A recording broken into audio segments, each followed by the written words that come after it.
Can everybody in Zoom land, can people in Zoom hear me other than Jim Kincannon? Okay, I'm seeing nodding heads. Okay, the first thing we're gonna do is say the pledge of allegiance. You can find me here.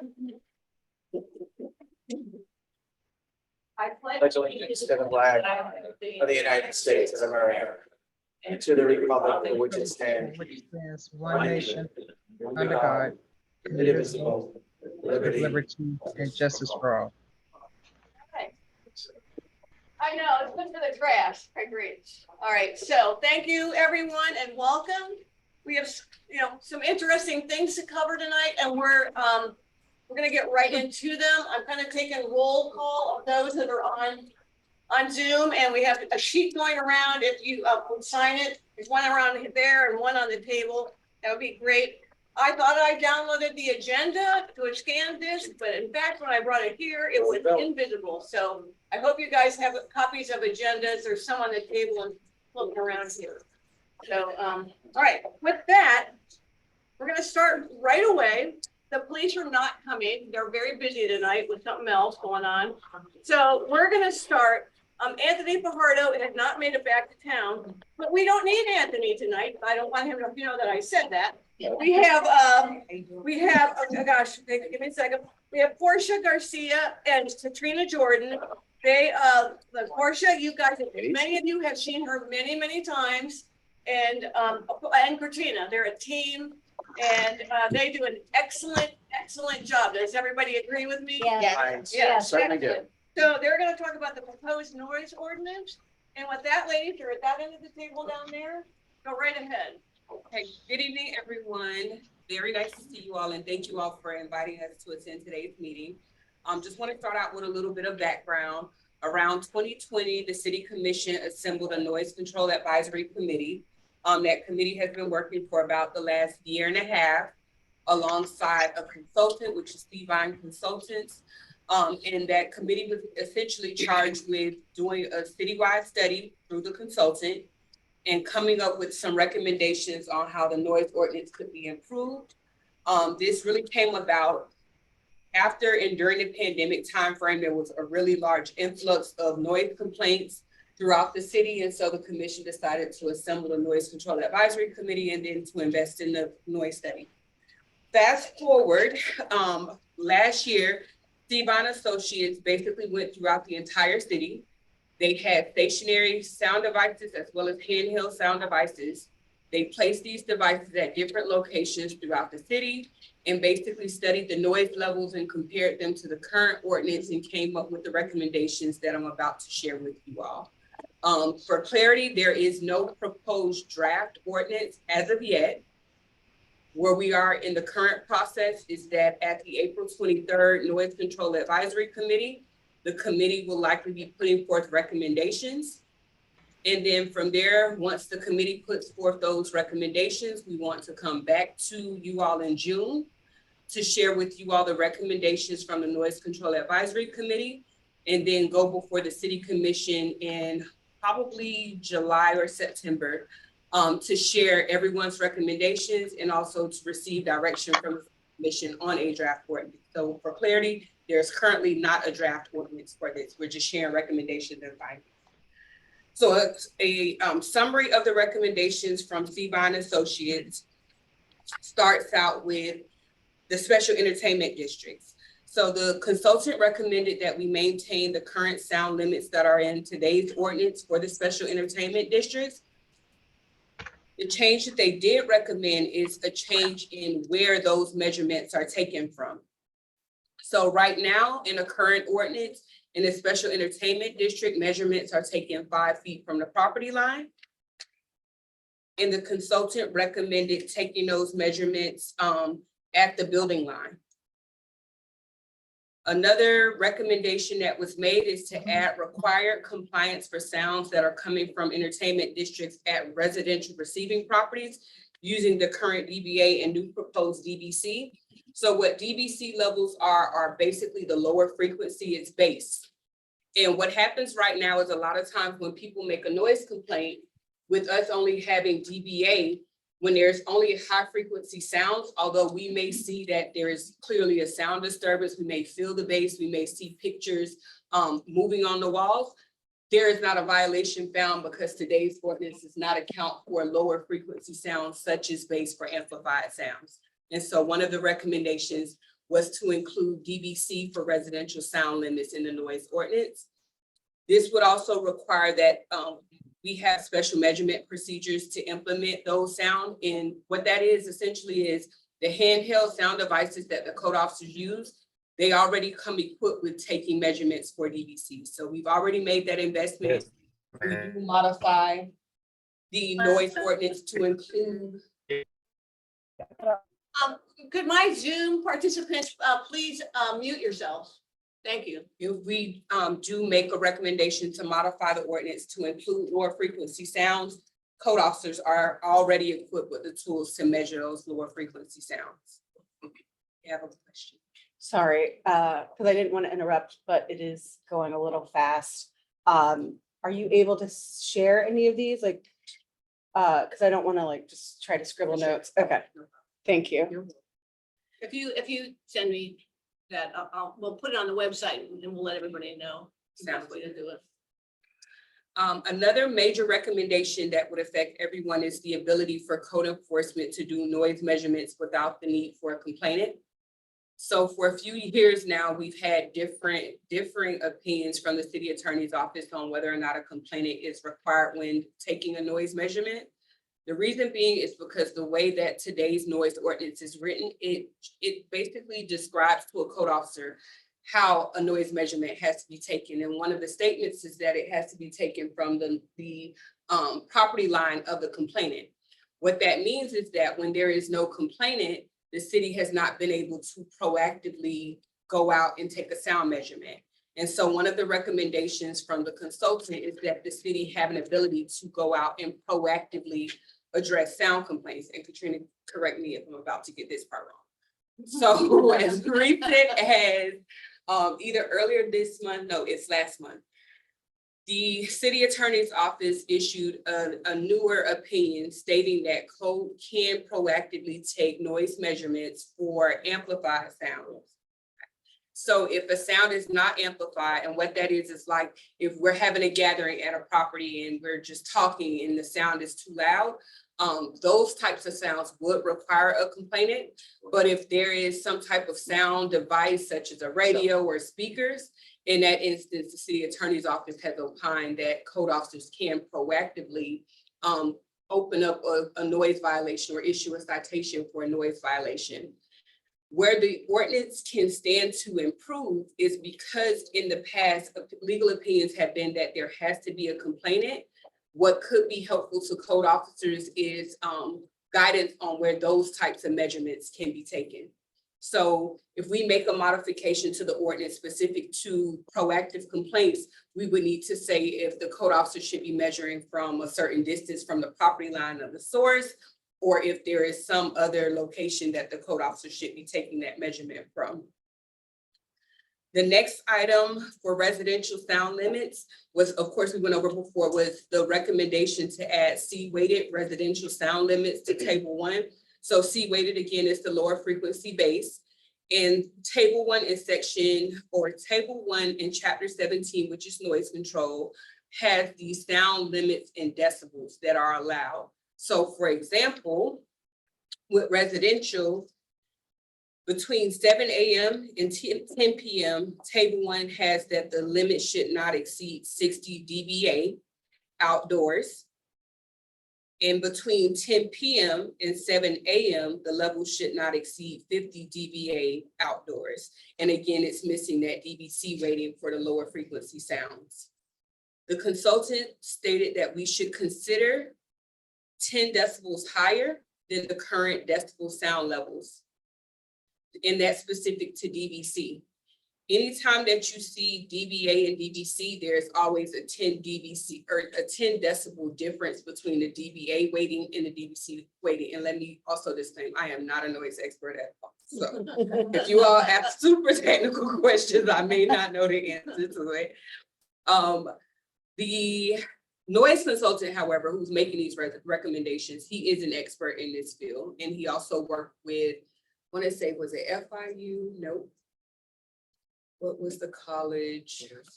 University of Florida. Professor Michael something. I'm sorry, you, I think I have pregnancy brain a little bit. But I can't remember his name. But he actually worked with the University of Florida for this noise study. So it's not something based off of just research. There was a lot more technical expertise poured into the consultant's work. With the consideration of the DVC difference, the consultant recommended having a 5 decibel difference after 11 p.m. or 12 a.m. He recommended that we do a test for 6 months or 12-month trial period, including the C weightings for these measurements. The consultant recommended that we increase the night sound limits from 55 dBA to 60 dBc in areas of the city where the quiet, ambient, and general ambient sound levels measured are greater than 55 dBA and dBc. And let me explain that a bit. So when the consultant did the sound measurements, he basically left stationary devices in different areas. When he went back and reviewed the information collected from those devices, a lot of times the ambient sounds, whether it was people walking, crowds talking, vehicles, just the general sound of that area in many instances exceeded today's allowable limits. And so the consultant's recommendation was to essentially increase by 5 decibels that sound to account for the ambient sound in these areas. The consultant also recommended raising the nighttime sound limit. I just covered that, I'm sorry. Raising the nighttime sound limit to 55 dBA and 60 dBc in areas immediately adjacent to A1A and Seabreeze in the beaches. And it's the same reason, because the ambient sound was exceeding the current noise ordinance limits. And how it occurs right now, when code has issued citations at times, that's been a challenge that some of the alleged violators have raised in court, is the ambient sound levels. At times the city has prevailed and sometimes the city has not prevailed.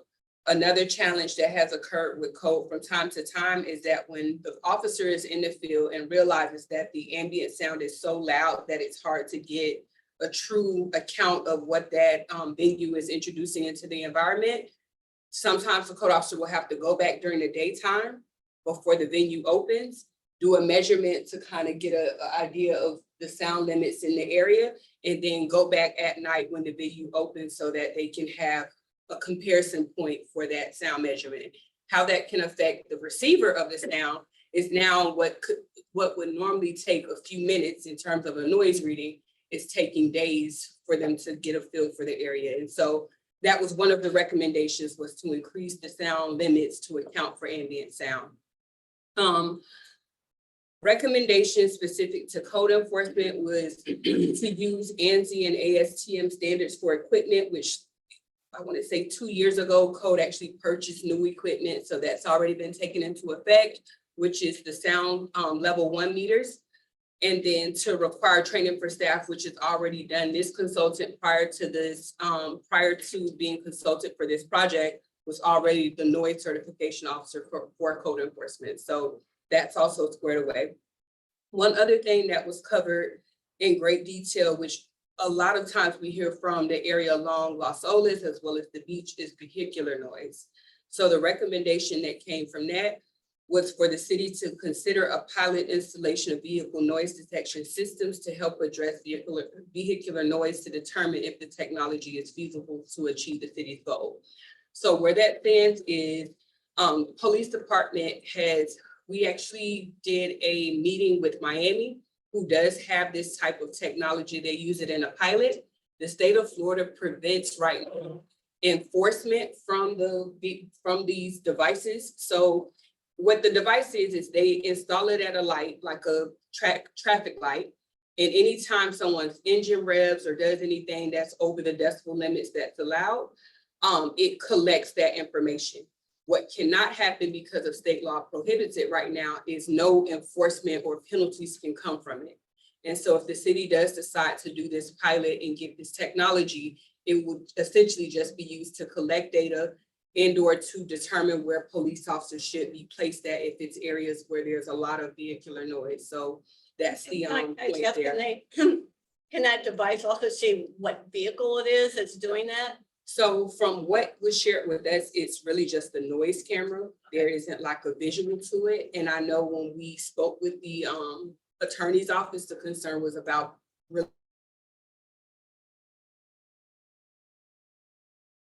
just the noise camera. Okay, all right, thank you. So those are the noise consultant's recommendations that I've covered with you all. Are there any recommendations that you all want to share? Any questions that you all have based on what's been shared?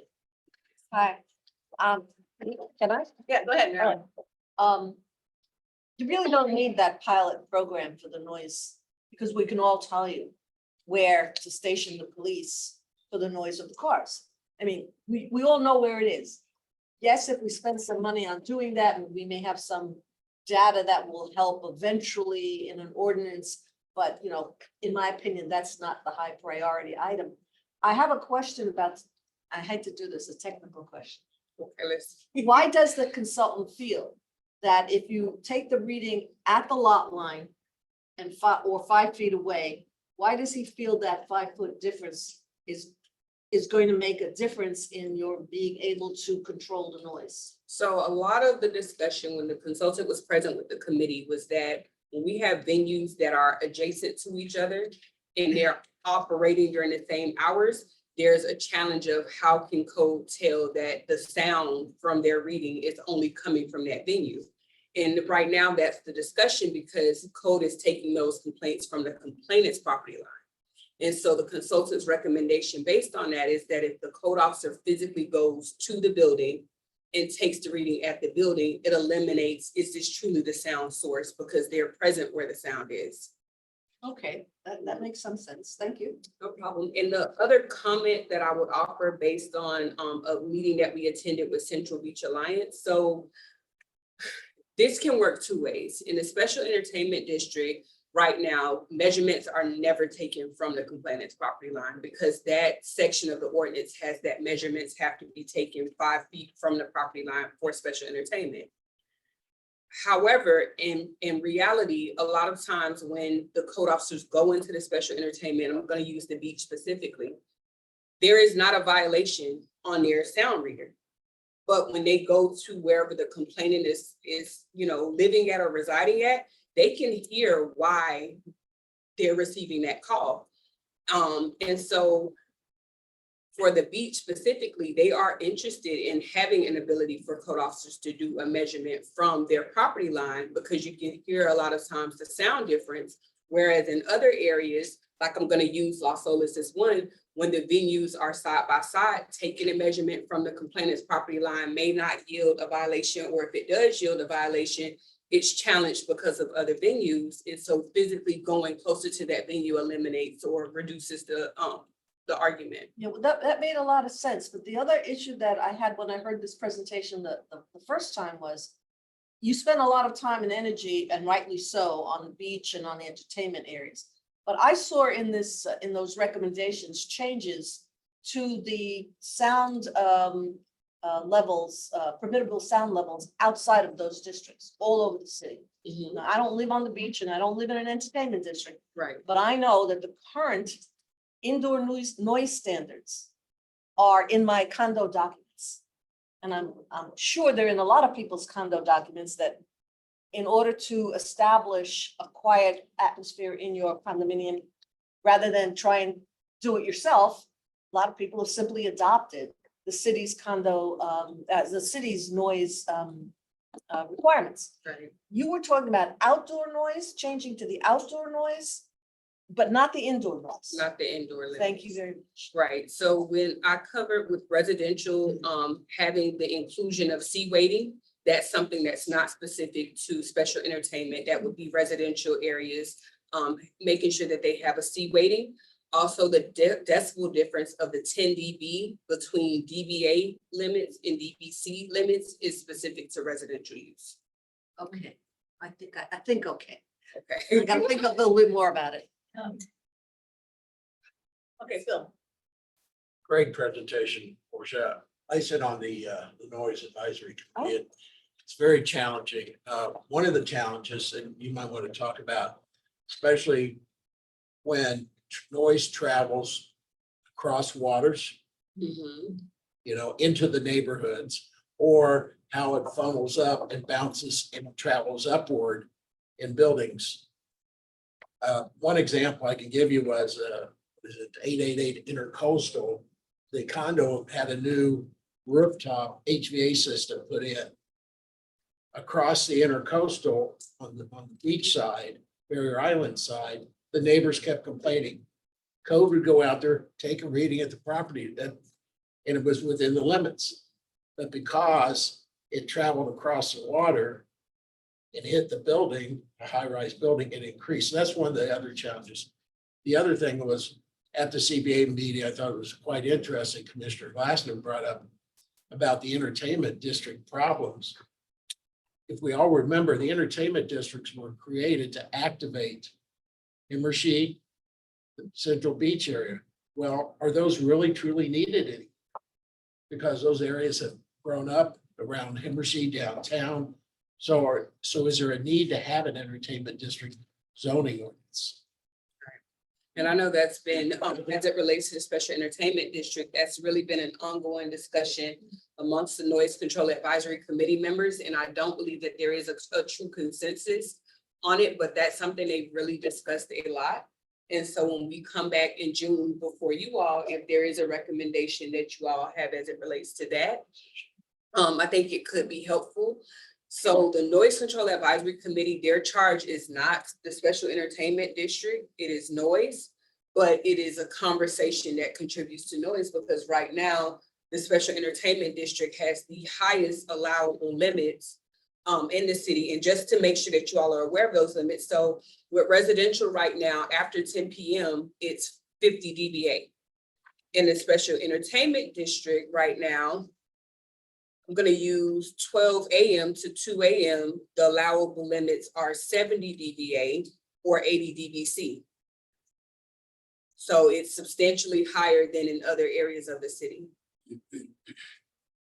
And you have high-rise residential living around those entertainment districts, 4 years ago, you did not have that. Agreed. Downtown's the same. Yeah.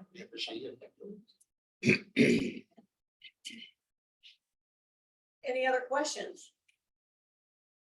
Al, here, go ahead, Rick. I just wanted to be sure, I may or may not be clear about this. I know with other code enforcement, complaints, the person's name is attached to the complaint, which is a deterrent from people complaining, because they don't want their neighbors all angry at them.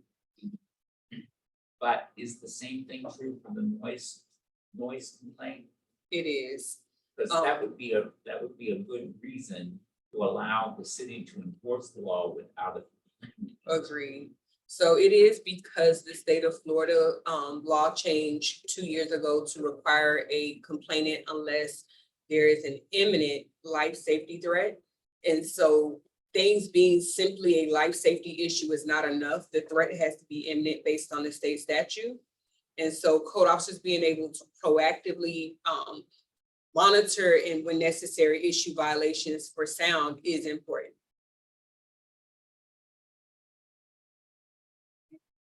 Anybody else? Al, yeah, easy tonight. You know what this all reminds me of? When I was working in Hard Rock in Hollywood, that Hard Rock. This tree guitar, they would have music around the pool there. And it was low key music because the hotel's right there. You can't have blaring music and hotel guests won't like that. Plus, they really didn't want to draw people out of the casino, but that's a whole nother story.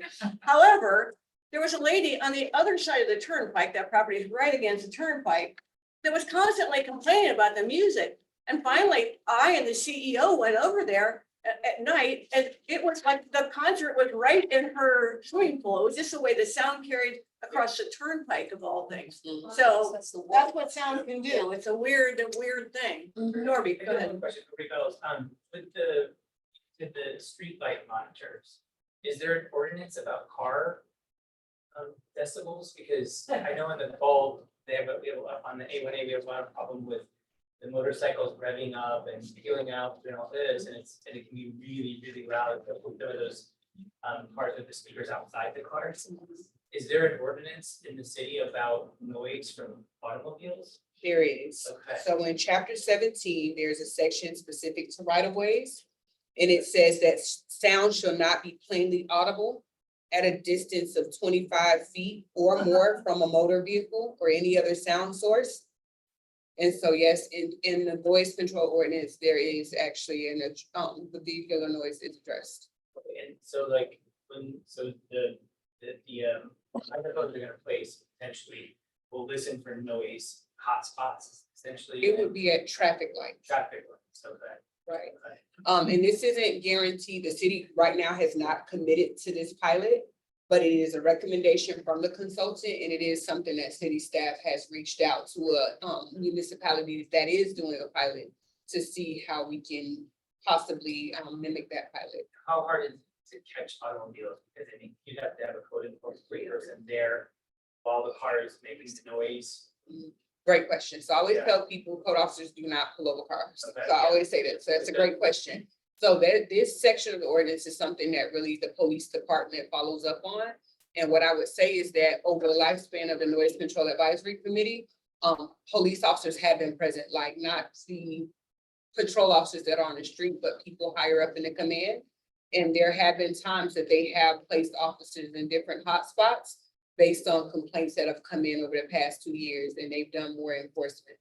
So then the police would have the meters then, or do they need to meet them? They would not have the meters, like the meters would actually be installed at a traffic light, but they would have access to the meters. Okay. Can I ask Okay. one One more related question. question? Yeah, and maybe this is a question to Bill. Have you guys been talking about the concept of putting noise readers inside the venues and limiting them to a certain amount of noise on the theory that that would be an amount of noise that would not get out and be problematic? That was one of the recommendations. However, it had some legal implications. You might want to expand. And the other thing was, we made a recommendation, and have we got a final answer back from legal No. as far as can they be a license, can the city require a license for the sound? Uh-huh. Therefore, if they keep violating the sound ordinance, you're not shutting them down. They can still serve alcohol and liquor. They just couldn't use amplified music. We have not received an answer from legal yet. Rhonda from the city attorney's office attended the last noise control advisory committee meeting. And so they're aware of the question, but they have not provided us with a response to it yet. That's a very good one. Okay, Brucey. Have you considered the health concerns? And has that been considered in terms, because I was talking to several audiologists in the last couple of months. And they say they are greatly concerned about the amount of young people that can't hear. This is between 30 and 50 years old. He said it's really bad. Yes, so the consultant did take health into consideration. It's a part, he has a section of the longer report that does address that piece. As a result of it, it was a recommendation that entertainment venues proactively and voluntarily decide to install indoor meters. That was one of the recommendations that came from it. Another thing that has been sent by a resident was basically a recommendation of reducing the timeframes in the entertainment district where decibels above 85 could be allowed. And I'm using the entertainment district because no other area has 85 decibels, which is at a point of hearing loss or harm to your hearing. In Germany, I saw once, okay, like almost like a little light, okay, that kind of lights up, given the decibels go out of normal, okay, so we just give you a red light. Yes, Public in place is more like an awareness type of thing. Is there Yes. anything that we're looking at? that's something that if the venue voluntarily decides to do it, Inside, okay, it would be like, let's say we put it over to Esplanade or on the street or public property, okay, it's just, when you walk by, you see green, yellow and red, it's just a noise meter. It just was very effective in that little area where a lot of bars were, and probably kind of toned it down voluntarily, so it's just not an enforcement, it's more like a public awareness. yes, I know Anthony mentioned the same exact technology I recall, because I think Paris also has it. And I don't know that we've reached a decision point yet, but I know that that has been a part of our discussion for public areas. Okay. Well, thank you very much. Thank you all. I mean, I have hearing aids. I've had them for 10 years. I got them when I considered young, and I know the reason I got them is I went to too many rock concerts and I stood near the speakers. I no joke. And, you know, working in the entertainment industry, I mean, I was, there's a Who. I'll stand right here next to their speakers. So it really does take a toll on people. So thank you so much. And what did I hear? Pregnancy mentioned? Yeah, baby. Congratulations. Thank you all. When is this gonna happen? October, early October. All right, Wow. all right. So you still got her together. Yeah, we got recommendations. Congratulations. Thank you all for having us too. So much. Thank you. Yeah, awesome. Before we go on with you, Tom, there's, I'm kind of looking around the room, and while I recognize. Okay, perfect. Thank you. Okay, see you. Okay. And can you send me that? Can you send me that? Okay, good. We'll put it on our list. Thank you. All right, thank you. Oh, what a time to see you. Oh, they always look so good. They do. I was trying to say, I can look around the room and look at people, and I know who almost everybody is, but a lot of people might not know who you are, and certainly some of you don't know who we are. Thank you, So ma'am. I would just like to quickly go around and say, I'm Mary Peloquin, I live in Coral Ridge, I'm the president. And just really, you don't have to tell me about your life story, just real quick. So Brucey, if I get you to start and go down the line. All right, Brucey Cummings from Tarpon River. Thank you. That's it. Jen Sarah, President of River Oaks Citizens. Vanessa Potliker, President.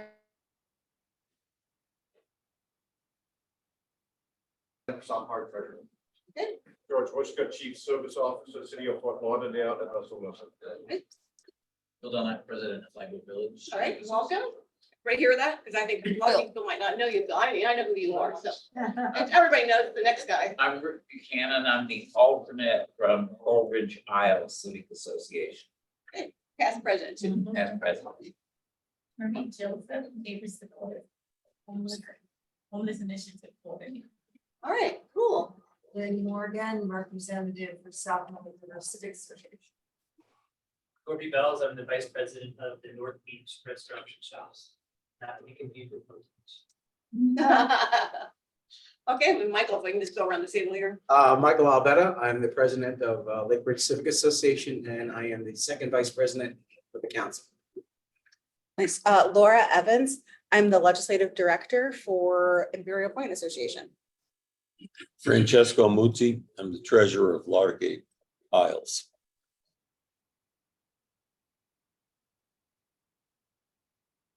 Where are you from? Lauderdale Manor. Okay. I'm Betty Shelley, Imperial Pond. Okay, I'm Mary Peloquin. I already said who I was. Go ahead. But where I'm president of Central Beach and also the council's District 2 representative. I'm Susie Burstein. I'm the District 1 representative and the alternate for Sunrise Intercoastal. I'm Marilyn Mamano. I'm the Harbordale Civic Association president, and I'm the chair of committees for the council. And you guys, okay, go ahead. Chris Brennan, Riverside Park. Estelle Brennan, President Riverside Park. And Riverside Park. okay, Tom Andrew, Riverside Park President for several years, former corresponding secretary of this council and Fort Lauderdale citizen of the year 1995. all right, great. We're gonna get to you in just a minute. I see, okay, Zoom people, you don't escape. So, how am I gonna do this? I don't know that everybody's screens is the same. I can actually say your name out loud. Barbie Pearson. What neighborhood? Oh, they're all. I know. Lauderdale Beach, okay. Lauderdale Beach Homeowners Association, Barbie and Steve. Okay, great. And Christine Jones? Christine Jones, Lauderdale Manor, second vice chair. Kathy Stubbs? Kathy Stubbs, Melrose Manor, vice president. Very good. And JJ? Hi, I'm JJ Ryder. I'm the vice president for the Rio Vista Civic Association and also the first vice president for the council. You and Paul? Landings, residential. All right, and Helena, sorry. The landings, president of the landings, Cool. and alternate for Paul, All right. for the council. Perfect. And Ann, Ann Hilmer, Idlewild Improvement Association. I'm the city liaison for the association. okay, and Linda, Linda Mannix-Burt, Coral Ridge Association, and I'm the alternate for Mary. Yay. yeah, she's always here. Good, thank you. And I want to say, I can't read it, Leanne, okay, Leanne Rubo. Leanne, thank you. I am the vice president of the Downtown Civic Association, filling in for Melinda Bowker. All right, thank you, Leanne. And John Byrne. John Burns, Secretary of the Central Beach Alliance. All right, and Michelle. Michelle DeMaria, Vice President, Croissant Park Civic Association, and I'm the representative for the council.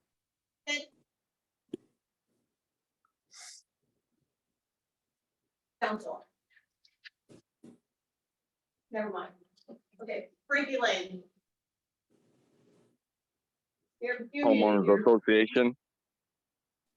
Okay, and Jeff Range, one, Jeff Rames, Vice President, Lauderdale Isles.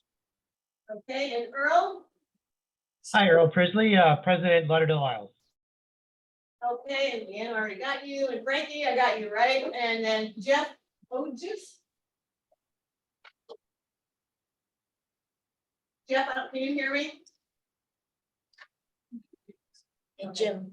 All right, and then I see Barbara McGill.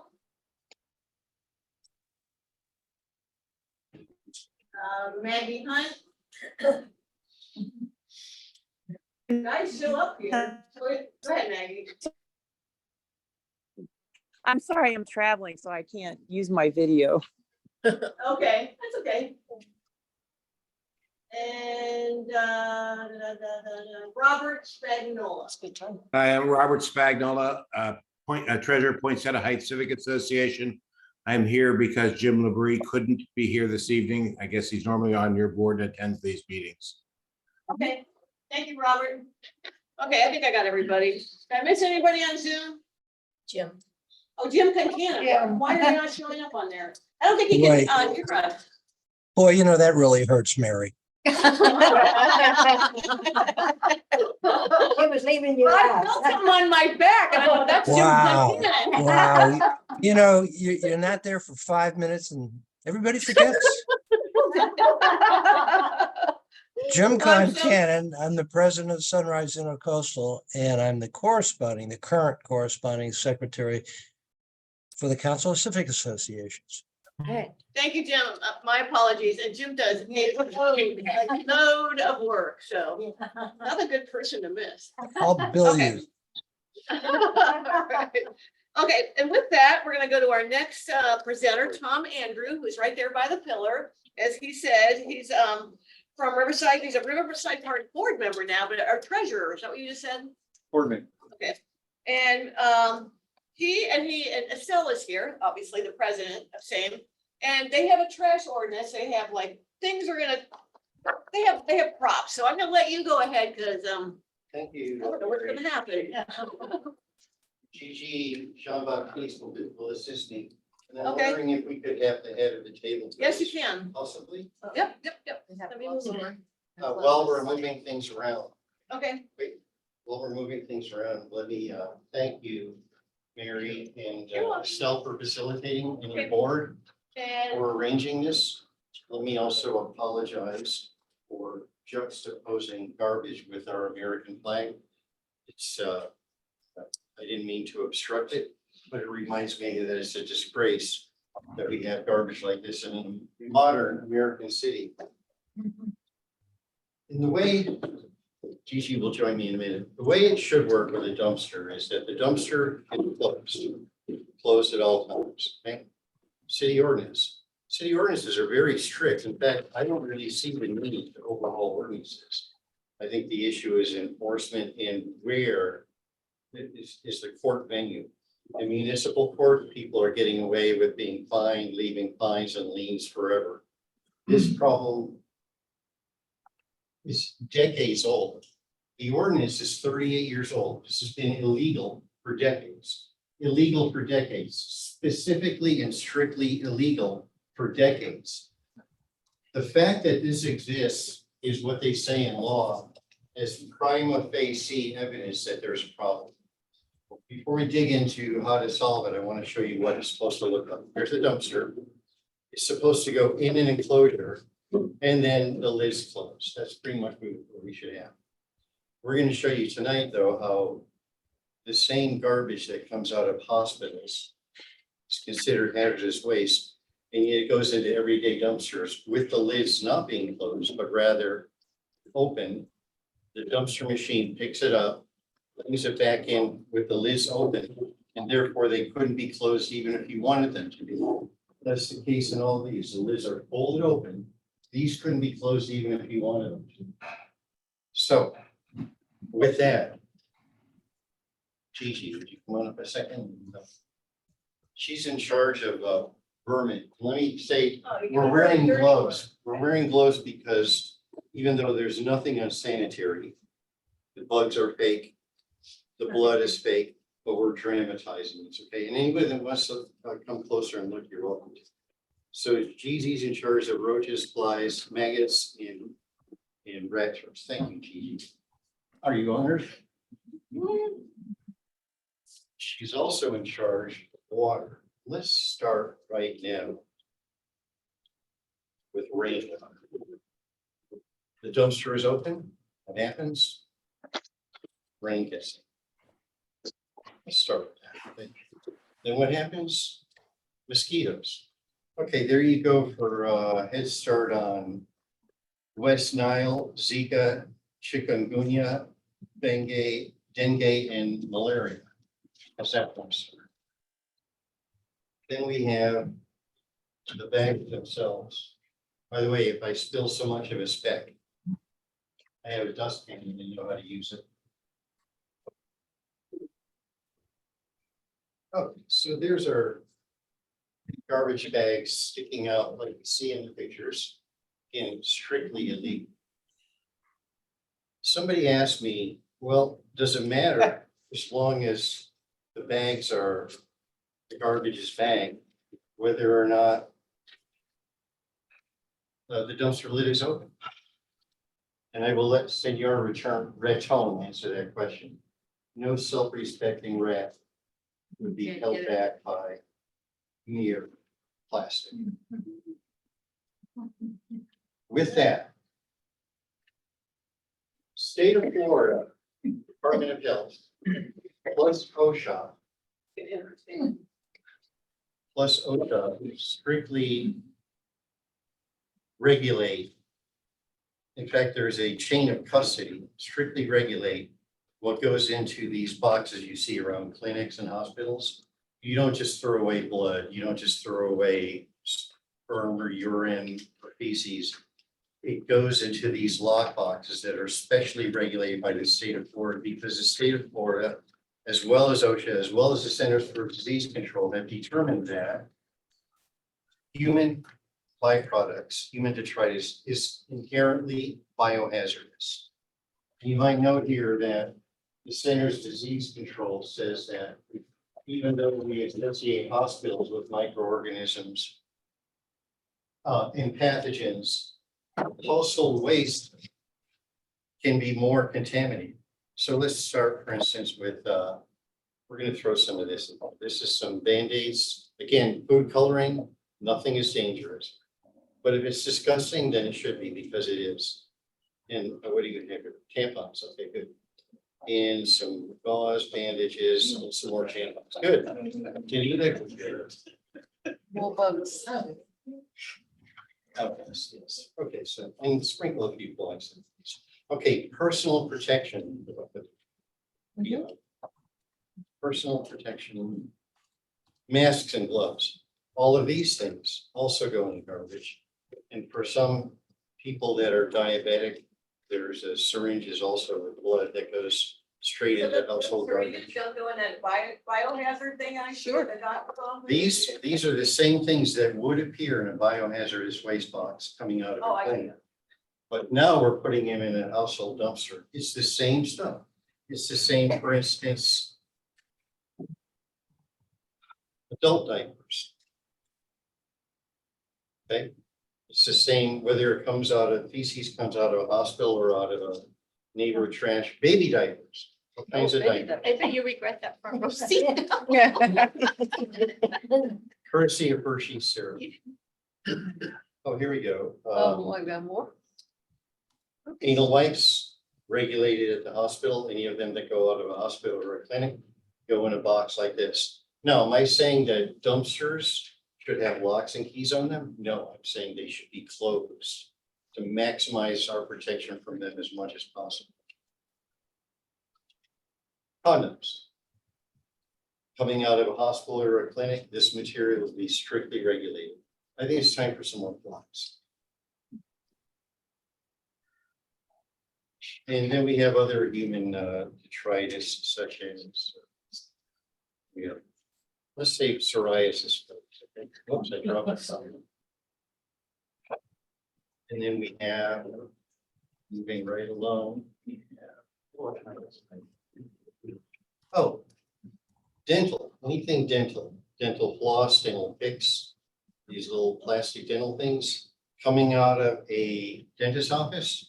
They go in a box like this. Yes, sir. So I don't want to cut you short. You made your point on what's about one of those in dumpster. What are you getting at?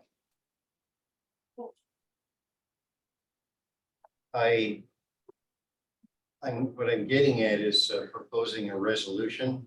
Does everyone else want this cut short? I think we get the point. Yeah. I mean, I don't, other than the needles, I mean, the dental floss comes out of my own house, so, and Band-Aids and stuff, not. Well, two more things, okay? This is familiar from your dog. Oh, cool, sure. And this might, for anybody that has cat, might look familiar at all. Give you a letter. All the pet feces, which unlike medical waste, household waste has pet feces in it. So we have that added bonus, plus rotting garbage. Garbage that comes out of the back of your refrigerator, when it goes bad back there. So what we're proposing is a resolution that we've already drafted. That the council in turn consider drafting it itself. And sent to the commission, first describing this as a nuisance. And then exploring what can be done about it. Okay. And this is our resolution, and we're hoping sincerely that this council adopts it as well.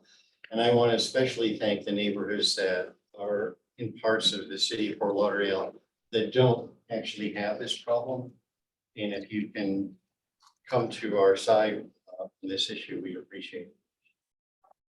Resolution by the Riverside Park Residents Association. Whereas fundamental sanitation, environmental cleanliness, and disease prevention are foundations of human quality of life, being among the most important responsibilities of governments and their agencies. And whereas the state of Florida Health Department and OSHA have acknowledged this fact by designated human waste such as blood, feces, urine, ejaculate, mucus, pus, vomit, saliva, fungus, psoriasis, parasites, and assorted secretions, as well as discarded masks and gloves that are generated at Florida's medical facilities as being inherently infectious biohazards, and that as a matter of law, such material must be handled and disposed of under strict life safety protocols to protect public health. And whereas household garbage, as we just saw, has the same stuff, I won't repeat it. And whereas in addition to the above human contaminants, household garbage typically contains pet feces, urine, and parasites, as well as rotting food.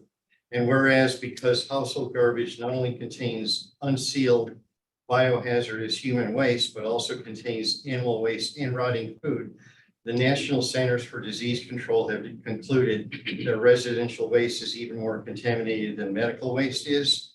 And whereas any standing water, including rainwater that collects in open dumpsters, enables the breeding of mosquitoes that spread dangerous diseases. And whereas open, overflowing, and leaking garbage containers contribute to general air and water pollution that also endangers wildlife.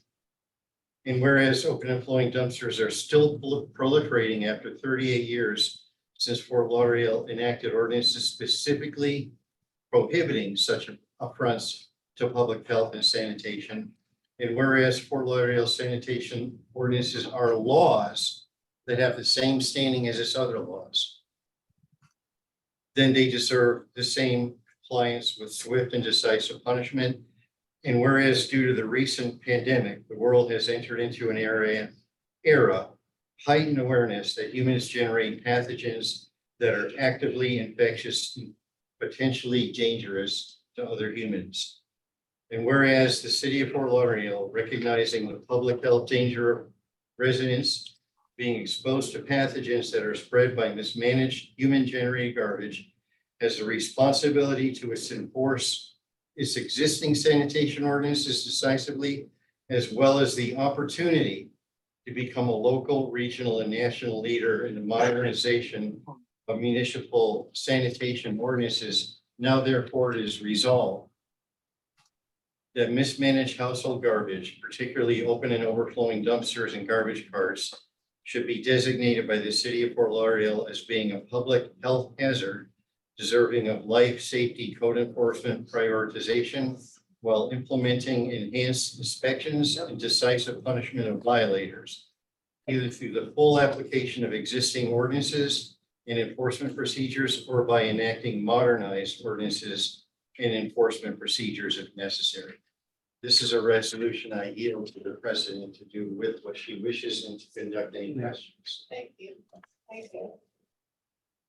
Well, nothing like visual aids, right, folks? Right. And listen, they got some good ones here. This is a lengthy resolution. So I think I need to digest it a little bit myself. Absolutely. But before that, does anybody have any questions or comments? I better stand up or I'll go to you. And let me just start with Vanessa, you first. Hi, thank you for the presentation. I've done a neighborhood drive-through with Estelle in your neighborhood, and she's shown me this in real life, and it is a big problem and it's gross. And sometimes you do just need to, I mean, there's a lot in their neighborhood, and now that I see the lids, the dumpsters being pushed against the wall so that you can't close the lid, and now that Estelle pointed it all out to me, I see it a lot more in other neighborhoods, and I do think it's gross and disgusting, and appreciate you bringing it. So Definitely. Yes, you conduct questions, please. Okay, good. We All will right. do it. Go ahead. And then you. Have you requested to the city manager's office to do a presentation of the condition under the neighborhood comments? Yeah, I understand that those go 3 minutes. And what we're trying to do here, to be honest with you, is solve a 38-year-old problem in 30 minutes. And so I know that brevity is important, but it's a really complex problem, especially when you get into why municipal courts are failing to get anyone's attention. This landlord right now thinks, I'm reading his mind, if he empties his dumpster 4 times a year, that'll cost him less than if he empties it 50 times a year. It's a cost benefit. And so right now, what we've got more than anything is a profit before people issue. And I guess in my next question, have you met with Cody? Yes, several times at our neighborhood. The last meeting, we showed them this picture and they said, yep, it's been going on for years and years. Absolutely. It's being fined daily. It's accrued $30,000, something like that. So Yeah. $30,000 worth of fines, and you can't cite it as long as it's under the process of being fined. So basically, what the code inspector said, and I quote, "We can't make them fix this." Now, I have ideas that could make them fix this, changes from municipal court to civil or circuit court. You don't walk out of there shoplifting, not paying a parking ticket. You don't walk out of there without saying, oh, or by saying, you know what? My fines are accruing. I'm gonna get liens on my property. This is a cash cow. I ain't paying them. Or I'll wait until the city is one of its things, 95% off of your code enforcement liens, and then you pay. So even if Then how does this order resolution changes? it asks the city to put, thank you, that is an excellent question. It asks the city to prioritize everything in the sanitation code as life safety. We're saying that public health is life safety. Health is life. Health is safety. And we're also proposing that the exemption of the state of Florida for people self-reporting be lifted for sanitation violations. And Marilyn, Yeah, Tom, I want to thank you so much for doing this. We have been living with this, especially in the Airbnb areas where they really don't care. And if the garbage gets picked up once a week, they're thrilled. Once every 2 weeks, they're thrilled as well. And we've been through this with code enforcement, and you're absolutely right. It took us 6 months of code enforcement coming back, issuing a code violation. Then they came back another month, and the guy said, I'm working on it. And then they come back another month, and the code enforcement is not code enforcement, they're code compliance. And all they want to do is to get somebody to comply. And in the process of trying to get them to comply, they waste 3 and 4 and 5 months. And then they eventually get to the magistrate. And the magistrate diddles around for 2 and 3 and 4 and 5 months. And before you know it, it's 8 months and it's been going on. And finally, the magistrate says, yeah, I'll give him a, $500 fine. The consequences are just not high enough. If And I they may, have to code be. enforcement for their efforts has declared this to be a continuing and repeat violation because it's been going on pretty much the same thing for years. I propose bringing continuing and repeat violations instead of back to the magistrate court, who's going to add more fines that are never going to get paid, bringing it through the city prosecutor to circuit court. And then you'll get someone's attention. Right. In fact, the city has done that before in the early 1990s with the code wars with Sergeant Gene Farmer. Yes. So this is a residential property, but it's a commercial dumpster.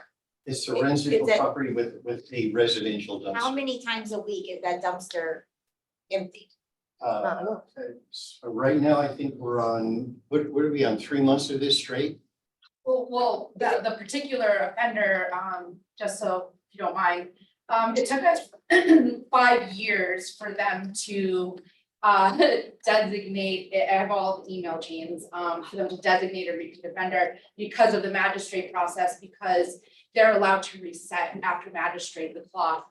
So this is ongoing pretty much all the time, even if it finally has got to the point where it's emptied. And I'm just using that one as the main example. It can go weeks or months in that state. So someone makes a point that the code inspector made, which is we are defenseless. We're currently defenseless against this. There's nothing that anybody can do. But And I in a propose to single change it. family home, we have pickup 2 times a week under city. So in a commercial, a residential multifamily that has a commercial pickup, is there any, It's whatever they contract with the so vendor. they could pick up once a month? That's They could pick up quarterly or once a week. They could. That's, And by the way, municipal ordinance 24/4 makes it, declares the owner and or property manager jointly and severally responsible for maintaining grounds daily. That means if they had to have daily emptying or cleanups to comply with the law, then they should be doing that. It's the law. I got a stack of laws right there. It's amazing how strict the city is and how far afield we've come from that strictness. And Yeah, just Dennis, real sorry. quick to balance out that point, just so everybody knows as well, I'm on my 7th year of president. And over all those years since I started, I've done many drive-throughs with, including Tom, with Anthony, Portia. We've done the drive, they've seen it, and Tom's here because, code, there needs to be more meat there for them to make compliance happen. They're doing what they can with the current parameters. And the city did just announce on social media like a week or two ago, I saw it advertised all over the place, 90% off of your code violation fines. Okay, and, Janice was next. okay, Dennis, and then we're gonna go right down the table. The council worked with Tom. It was Tom's idea for the dumpster enclosure, and it was a big priority for the city when they did that. And we used to have code officers, they used to be police officers in code enforcement, and they would arrest you for that. And I don't know why we're not doing that now, because that's what they used to do. There were 2 police officers assigned to code, I have the There was a code documentation team. of that. and they would arrest you. And if you did that, they would arrest you. No, Is the idea of the resolution that it's the first step towards changing Correct. the laws? Okay, because it's like, I heard you say that it's already illegal and like they're racking up fines, but I It's not illegal. It's a municipal court. And you can ignore municipal court. right, I mean, you shouldn't, but it is like, it is against, right, it's against what's in the administrative code. I think it's a popular notion that before you can solve a problem, you have to recognize the problem. So we want the city commission to recognize that it has a problem. How can this exist in the city of Fort Lauderdale years after years under the current system? The system is broken. So first recognize the system is broken and then elevate the priority of enforcing sanitation to the level of life safety. We maintain, just as the state of Florida does when it regulates human waste, that sanitation equals health. Yes, no, I agree with you. I'm just trying to understand like the kind of process, because the resolution, like that's symbolic, right? And then we need to talk about like the code that, and then putting more meat behind it, but Well, I guess I didn't hear that in the resolution. got it, right. The resolution is purposely vague. What it has though is once that is prioritized, I have a whole strategy that brings everybody to the table. Mhm. If I were the city manager, I would do it now. Everybody from the garbage dumpster vendors to the housing authority of city of Fort Lauderdale. This problem has a solution. We don't have time for it today, but it has a solution. Gotcha, thank you. go ahead, Michael. So, thank you very much for making this presentation. Fortunately, these 2 ladies left. Yeah, right. That's their field. I highly suggest, sir, Yes. that you get Christopher Cooper, sit him down, sit also Anthony Fajardo, and get Suzanne Bryant, Suzanne Bryant from the Sun Sentinel. And put a spotlight on this. Put this on front page of the Sun Sentinel where people have to see this on digital and the front page in hard copy. Because this is my problem in my neighborhood, which I'm constantly coming after. And I'm telling you, it's on Northeast 17th Avenue and East Sunrise Boulevard. It's a disgrace. I'm trying to be very govern my tongue. And I'm telling you something. Also, it goes straight down into the various areas in various different areas. You know, Publix, which on Northeast 15th Avenue and East Sunrise Boulevard, has to keep their dumpsters really locked. If they can do it, everybody else can do it. And I'm telling you something, sir, you need to go to the top. Forget about these people that are doing their jobs. You need to go to the bosses and also pull in the media in the room and put a spotlight on this, because I stand behind you and 100% I stand behind your resolution. Thank you, sir. By the way, this is what Dennis just referred to. Circa 1985 to 1990, the Sun Sentinel did a whole set of stories on the hybrid of a code inspector officer plus a police officer. Code officer knows sanitation, police officer says, how'd you like to appear in court or get this fixed? Your choice. I got the city prosecutor on the line right now, not the magistrate court, the city prosecutor. Right, but he's right, Chris Cooper, so you should go to him. Vanessa, wasn't she just here? She's just dipped Okay, out. but you know, she does, and so I know that you know, Vanessa, she can like spit those names back out, if not, get a hold of me. Yep, I got it. That's, and, but you know what you wanna do? You wanna do a video of your presentation. Yeah, a mutual friend. Yeah. You wanna do a video. Christina Kerr. Okay, one more question, Bruce. I just wanted to say, it's not really a question, but we have a real rat problem. Yeah. And this is particularly. You're absolutely wild. correct. We have, and have a real somebody what? Oh, stopped rat, on the rat, street okay. and she was saying how she can't wait to get her kids out of this down river. Because the rat problem is so bad. These are two houses that are infested with rats. Well, I live on the river and I got infested with rats. One little hole and all of a sudden, you would not believe what I had built through. It's horrendous. There's one department I really don't like, it's rats. Go ahead. Mary, One more, what can- Marilyn, that's, What, and that's. no more questions. What can we We have- do? Can Well, we, yeah. can we, I I'm can't making say a in 1 minute. suggestion. There's a What- question. Madam President, you got questions on Okay, it. the The gallery has some questions, folks. Okay, you gotta raise your hand so we know. I did. It's been up for about 10 minutes. Oh, sorry. No, I mean, your digital hand, but go ahead. I put my comments in the chat, and I want to bring your attention to the chat because the gallery is so large. You should have somebody there in the room monitoring the chat and Yeah. monitoring the gallery. But Right. my comment is that that presentation is very good, in my opinion. The problem has been around in the decades, as we discussed, but finally, the short-term vacation rental has added significantly to the problem that was described in the presentation. We started to see all this animal feces starting to show up in Landing's garbage cans, to the point that my neighbor will not put his cans out until the truck is literally coming down the street. I hear you.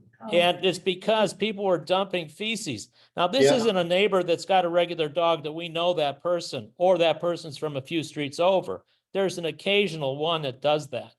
These are people we've never seen before and never see again, bringing their pets to short-term vacation rentals.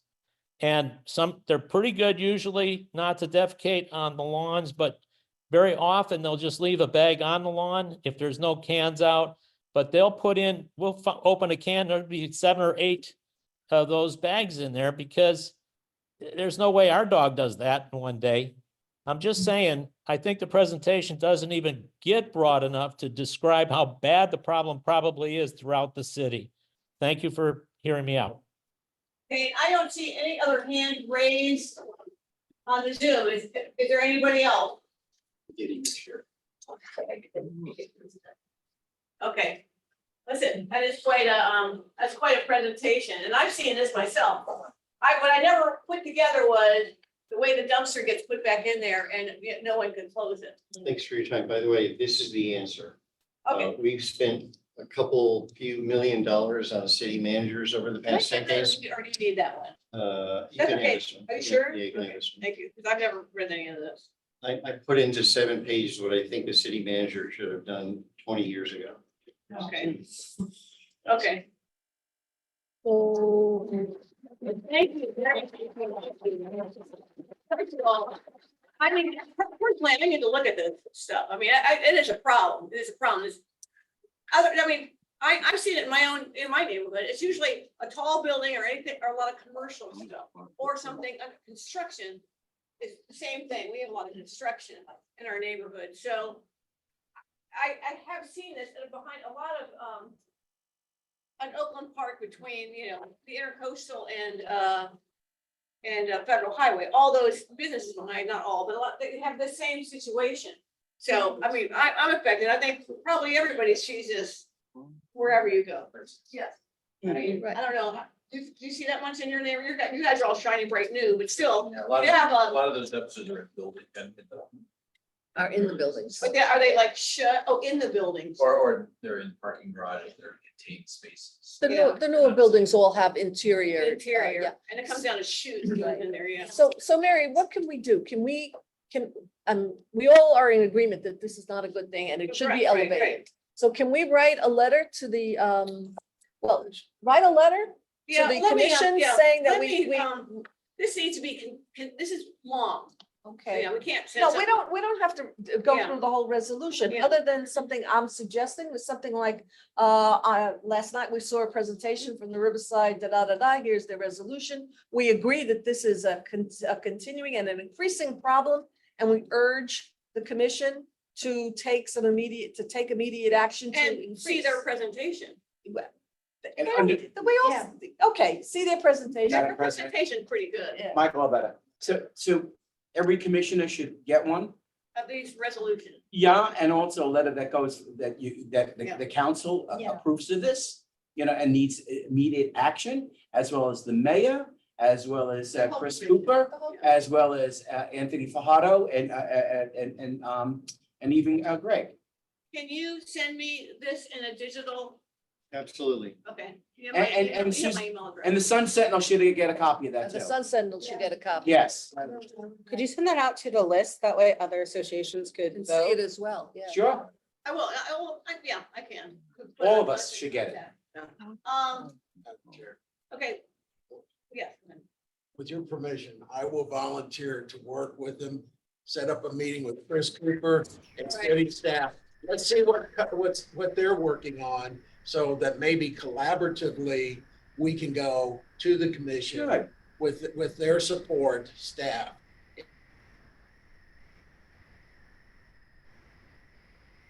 Anybody? Great. How does that sound? Does that sound good? Yes, in that case, you. I have my hand raised. Oops. Okay, I know, just 1 second. I'm sorry, Christine, I just saw it a second ago. In that case, I forget you. Bill Brown. Bill should have the one that's called initiative. Okay. That one. But, And I'll send you another. can you, and yeah, just digitally send this to me? I think you do have a copy of the resolution. Oh, the In an email initiative? that I sent you, but we'll resend it. Okay, yeah, that's a good idea. Christine? Christine, go ahead. I just have a question, because I don't know whether any of the other folks that's online or anybody in the audience have seen this resolution and know what you guys are talking about with all this stuff going on. Obviously, it's been going on for a while. I think the rest of us need to look at what this is all about before we make a decision to do anything. I'm not saying we shouldn't help them, but let us see what it's all about as well. We need to be privy to that information as well. What I can do is once I get the digital, these digitally, I can send them out to you. How's that? Okay, then I'll look at, and I hope everybody will have an opportunity to look at it too and make a decision as to how we should handle this from the council standpoint. But I'm sure you're gonna want all of us to be involved with it. So let us look at it first. That makes sense. Yeah, that's fine. That's fine. Thank you. There's a couple pictures too. Okay. All right, anybody else online? Okay. All right, well, thank you, whew. It's impressive. Lot of work. And, those of you that brought up Airbnbs, I know, I have them all around me. And I have a husband that it goes berserk when he sees the garbage cans are like overflowing. He goes and gets it and puts it in ours. Because he doesn't want them to be open. So it's a problem. All right, thank you so much. Feel free to stay for the rest of the stuff. And Lynn, if you have a few minutes, we have a few minutes for you. Okay. Marie, you wanna come with me? Yay. All right. Thank you, Madam. Yeah, let me go out here. So you're right there. I wanted to speak to all of you, and this is Marie Joseph, and she works at the community court, the homeless Initiative Coordinator. And you're in neighborhood support. Yes. We have not met you. I have not met you. We've met. Here, young lady, yeah. You can change your hair or what? Listen, I'm old, that's all it takes. You're getting beautiful, baby. Yeah, you look marvelous. The only thing that I wanted to bring up tonight is in June, it will be 2 years that our individual civic associations have been delivering lunches every Wednesday to the community court. And I want to thank everybody for that support. I know we've had some changes in leadership and some of our civic associations, we've lost a few. And so I'm asking all of the civic associations if they would jump on this great wagon that we're doing. It's in fact, we did win an international award. The city of Fort Lauderdale won an international award. I'm not really sure what it was for, but for me, it is our civic association, our people reaching out and helping the city. If you're not familiar with community court and what they offer a lot. They offer everything that any homeless person would need. And what we need to keep this moving successfully are those lunches. It's about 25 or 30 lunches every 3 months. They're going to ask you to deliver 25 or 30 lunches. It's a minimal cost, $70. It's a few hours worth of work. I know Michael's still doing it. And it just, to me, it means something. It's an act of kindness. It's an act of support for our city. And as I said, in June, there will be 2 years that we've been providing these lunches every single Wednesday. So kudos to everybody who's been on board and has been doing that. We need a few more people. So either put your name in the chat and we can reach out to you, or if you're here and you're not doing this right now, raise your hand and grab your name and your association. But it is a really nice cause that we're doing. I asked Marie to stop by just to quickly give us some stats. I know that they've had some good success, Yes. but leave it to. So from January till March, which is quarter number 2, the HOA and local churches have delivered 743 lunches. So that's 743 lunches we provided to the homeless families, individuals, and a lot of time it's the only meal that they get for that day. I know that they used to get the meals at Hope South Florida. Hope South Florida is no longer served on Wednesday, so the lunches you provide is the meal that they get that day. So, and we really appreciate that. Some other stats from community court. We do for the month, bear in mind, this is only the second quarter I'm giving. The showers, 336 showers were provided. Haircuts, clothing, hygiene kits, 363. In total of referrals meaning that the different service providers, it could be mental health, substance use, case management, shelter referrals. For the quarter, we have provided 975 referrals. Impressive. 696 individuals have walked in community court from the time we have moved in to a new location from January till March. 40 NTAs, those who doesn't know what NTA is notice to appear, has been given by an officer. 6 has graduated the program successfully. Very good. And also we have, part of the initiative for the city is the housing navigation team, and 12 people were housed. It's good. Madam President, Yes. first and foremost, ladies and gentlemen here tonight, and also ladies and gentlemen on the board. There is the original founder of the lunches, and that's Lynn Morgan. I want to place a round of applause for her. She approached, this is a true story, it's institutional knowledge. She approached Commissioner Steve Glassman in regards to this, and she said, Commissioner, what can we do? And she says, this is what we're gonna propose, and to help the community court. And the community court was placed with the Honorable Florence Bonner. George Haruska is a very big pillar of helping here too. I'm telling you this because I deal with a lot with the homeless and the homeless ministries. And the fact of the matter is that these people are unsung heroes. And I'm asking if you need any of these civic associations, Mary, Jim Kincannon online. We can just put it out there who would like to help. And knowledge is not knowledge until it's shared. Like Mother says, if you don't ask, you don't get. So, if you want to put it out there, there it is. Send it to me. Yeah, I'll put it out. thank you. I just wanted to note that we did have George come present at our February meeting, and it was highly successful. And I do recommend, if any of you are looking for an agenda speaker, her neighborhood really enjoyed the He invitation. hates it. Thank you. It needs to go away. Very nice. Hurts. He's got I big don't know heads. if there's any other questions, but we really would appreciate this. We've got 52 weeks in a year. And also, I don't know that I actually will see the chat, so if you put something in the chat, I might not see it, so it'd be better if you could just email me if you're interested in doing this, and I'll get the information to you, Lynn. Okay, or to Bertie. Okay, great, all right. We're having success. Let's keep it going.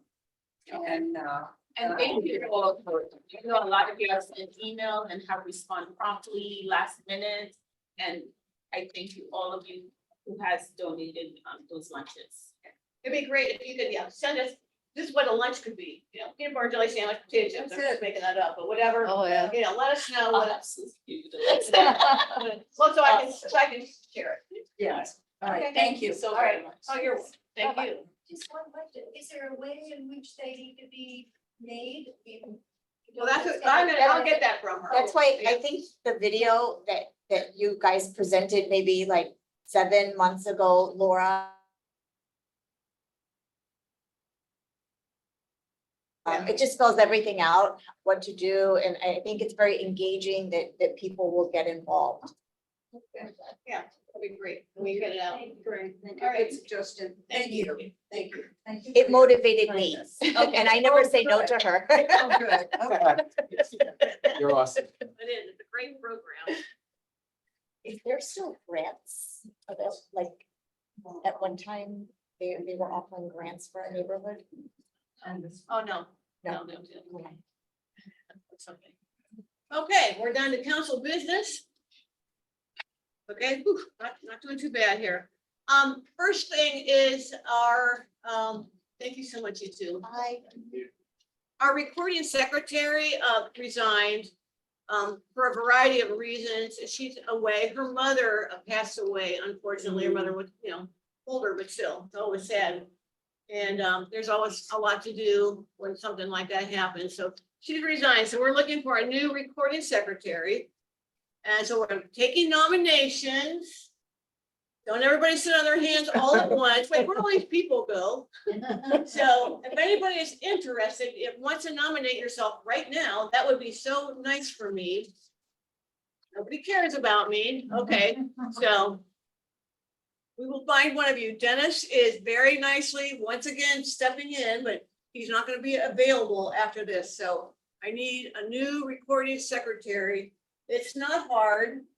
It's just, you know, you got to pay attention to every minute, every meeting. So if anybody's interested, please let me know. I'm going to put it out there. You know, don't make me have to force someone, please. Okay, the sponsorship program, we're just about ready to go. We just haven't gotten it on our website yet. We have to get the application on our website. Hopefully we can make that, you know, everybody's very busy and that's kind of a time consuming thing to figure out. And we just haven't done that yet. But once that's done, the JJ's committee is ready to go. We have, you know, marketing materials that Melinda made up. And once we have it on the web, I mean, our website, you guys will all know. So keep in mind, you know, businesses that you might want to ask or, you know, whatever, friends or even yourselves if you want to. All right. Okay, we have an Instagram page. Do people know that? Yes. Nobody knows we have an Instagram page? Yes or no? Yes. Yes. All right, Yes. all right. Thanks to Susie. Yes. Okay, and that's just gonna get bigger and bigger. One day, when we're not too busy, we'll get a Facebook page too. And I know not everybody's into social media. That's okay. It's a free country. You don't have to be. But it's a great way to get information out to, you know, everyone. So if you're on Instagram, you can look it up. You know, it's pretty easy. I think I put it out there how you find it. If somebody needs a link and they don't know how to get on it, let me know. And I'm happy to help you with that. I have younger children. Well, now they're older, but when they were younger, they showed me how to do all this stuff. So I'm still pretty current. And if you have something that you think should go on our Instagram page, let us know. All right, like maybe, you know, that would be good to know. That'd be good to put on there. The video, Yeah, that video would be. yeah, really that good. video would be good. You're right. Okay, membership applications were due at the end of March. And I know that a couple of come in just lately, which is great. And you're gonna probably those that haven't joined, that did before, you're gonna probably start hearing from JJ. And I don't know that you want that to happen, but if somebody's having any kind of problem with the application or dues or anything, let me know. It has happened in the past, so just let me know if you have any issues. All right? Okay, and our audit committee is James Labrie and Jim Concanon. Now, James is not on.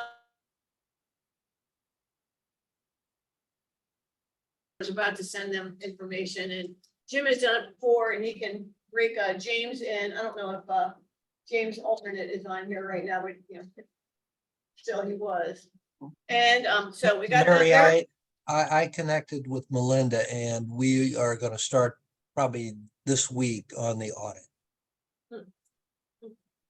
Okay, thank you, Jim. Thank you.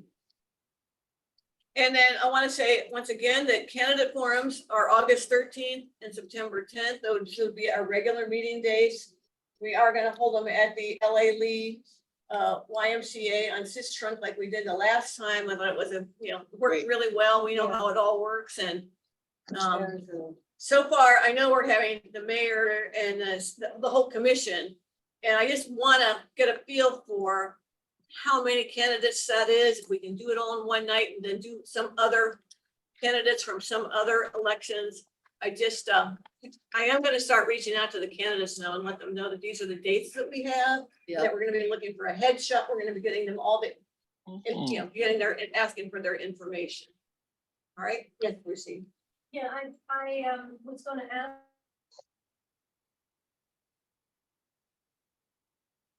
Well, that will happen. I mean, before August.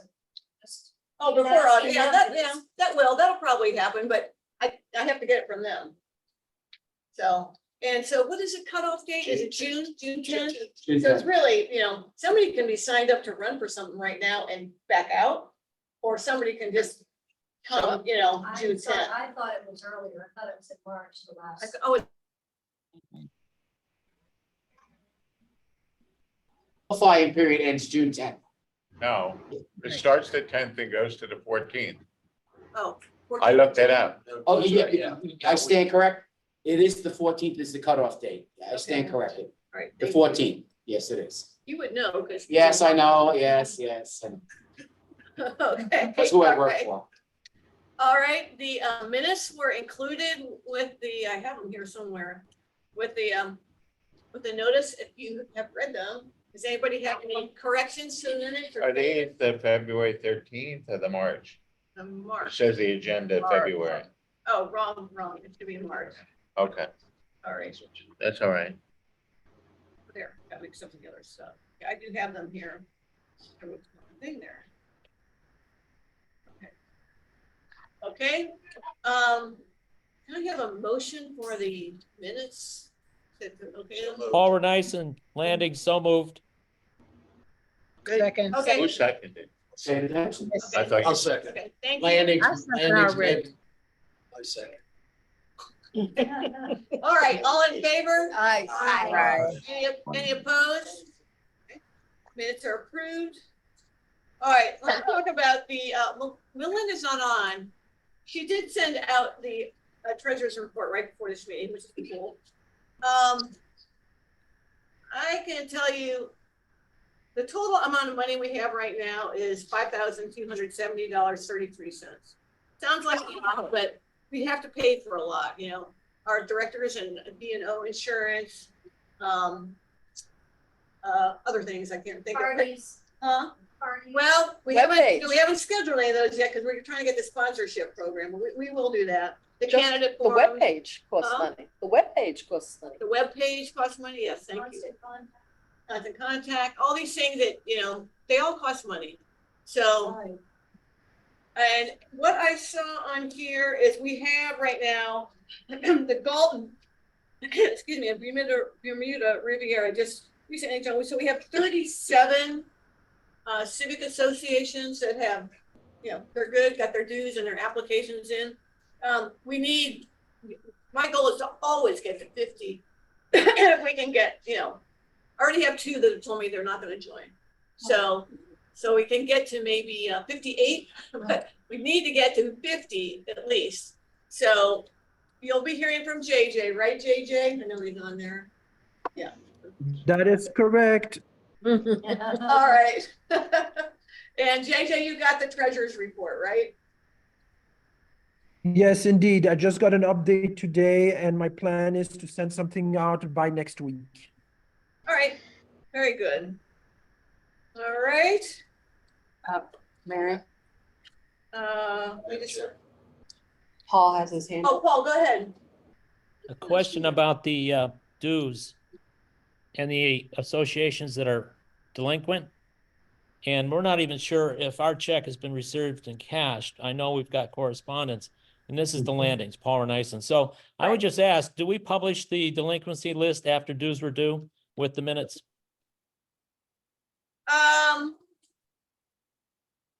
I don't know that we put the treasurer's report on the website. We put the minutes on the website. Treasurer's report goes on the website, yes. So that's where But- you can look at it. And on the treasurer's report, there's a whole page of who has not joined or paid their dues. Okay, so look on the webpage for that. Thank you. You're welcome. And if anybody looks on it and goes, oh, my association did that, this is wrong, then, let me know. Let us know. Then we sometimes, we're not perfect. Madam Chair, Yeah. to that point, has any other neighborhoods received any correspondence from neighborhood support about registering their civic association like they used to do annually? Usually it had to be in by the end of March. They didn't. The person that did that before, Laura, got promoted to another department, and so they've never gotten somebody back to do that. So, but everybody that has done this, I've checked in there. I believe they're all on there. I have to look again. I remember doing it before, it was tied to parking. Pardon? I'd say when they were issuing we had to register to be the neighborhood and so forth, was tied to getting free parking. I know. Well, I know we're here through June. And then we don't have a meeting again until August and September. Those are the candidate forums. The next meeting would be in October, and I think we'll be at the 101 building, and you will be parking in. Although I did see it, I am worried about when they are going to tear down the city hall. I hope that doesn't affect that. But Actually, I just got a memo yesterday to the infrastructure task force.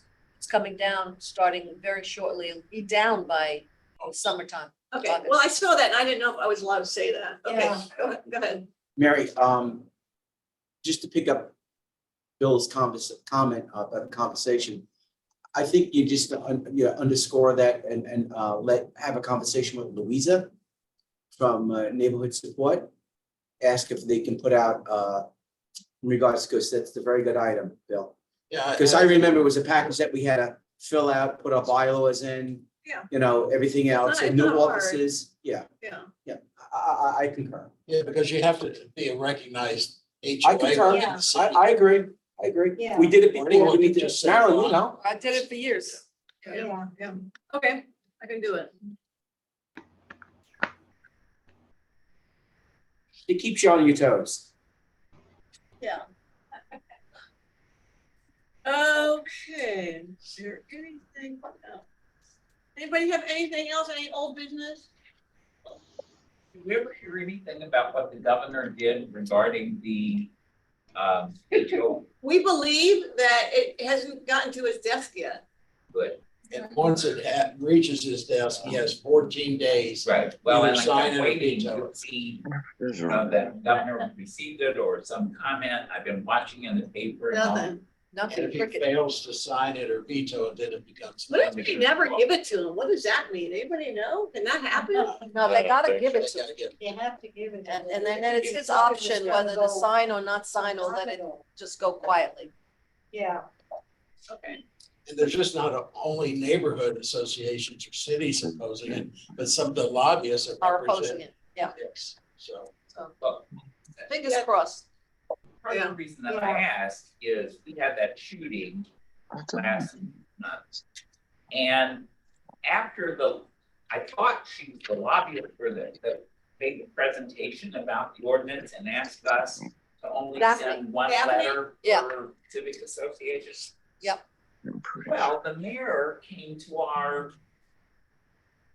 meeting the next night and encouraged the entire community to write letters to the governor. See, one hand doesn't know what the other hand is doing, that's the problem. So I was like, then we had our social on Friday night, and I tried to explain to people, don't do that. And Yeah. You know who the governor is, and have you not paid attention to what happens when he feels he's being bullied?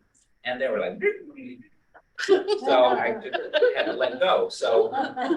You know what? Here's what I had to say. God bless you neighborhood presidents. God bless each and every one of you. It is just a tough task, Well, right? well, You too, Estelle. The Sun Sentinel wrote an editorial urging the governor to veto it too. I was in the paper a couple of weeks ago. Yeah. I haven't heard anybody say, please sign it. Okay, thanks. Okay. Anything else? Any other questions?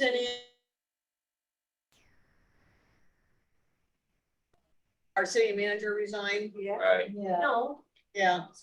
60-day notice. Very sad. Why Very are sad. they trying to force? He's had family issues. Okay. That's what he said. So that's what I got. Good for you, That's what I Brucey. said. Good for you. You Okay. nailed it. Yeah, something's going on, and I don't like it. Let's see, so many things. Yeah, for the next meeting, yeah. The commission, what I'm hearing is going to appoint an interim at the next. Can you speak up, please? The city commission is going to appoint an interim, possibly at the next city commission meeting to start the transition process. It's really, in my opinion, it's quite a loss for all of us. Yes. Anybody that's worked with Greg, Right. it's a loss. Well, it was obvious that something was going on when they refused to give him his increase in salary. A group of people wanted to get him out for some reason. And one commissioner was. I can't talk about it. Yeah. I could say so many things. I can't talk about it. That's not said. See us after the meeting. For the good of the community. Anything for the good of the community? Does anybody know what that means? Everybody know? Okay. All right. Is that adjourned? That's an Are adjournment. we gonna Yeah, adjourn? don't write anything on next door. Stay off of there. Are we All right, gonna everybody, thank you so much for coming. Once again, I appreciate it. Thank you, Miss Mary. adjourn? Thank you. Thank you. Tom, Thank you. If you need any help.